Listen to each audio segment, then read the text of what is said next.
We're going to continue in Ephesians chapter 4 today. We've been talking about this unified work that God is doing through His church for His glory. That we are not the story, but that we are part of the story. And that is that God, through Christ, will not allow the gates of hell to prevail against His church.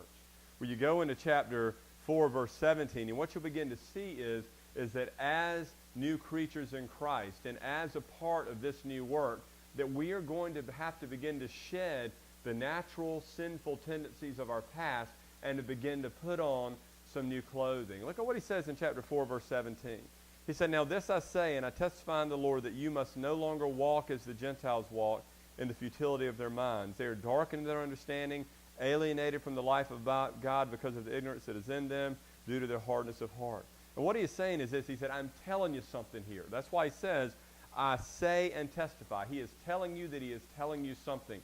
That we must no longer walk in futility. That we must no longer walk in vanity. That may be the way that everyone around us walks, but it's not the way that we walk. We are those that are being equipped in the knowledge of the Son of God. So we must shed the vain tendencies and the futile quests of those around us and begin to live for something bigger. And he begins to talk about how we once were and how many around us are. He said they are darkened in their understanding, alienated from the life of God, ignorant and hard in their hearts. That you are no longer ignorant, that you are no longer callous, that you have been brought near by the blood of Christ, that you are being softened by the Spirit of God.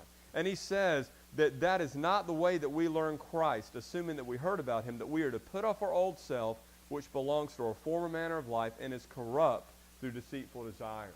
He is saying that your old manner of life is corrupt, that before Christ you were deceived, but now your eyes have been opened. You've seen the glory of God.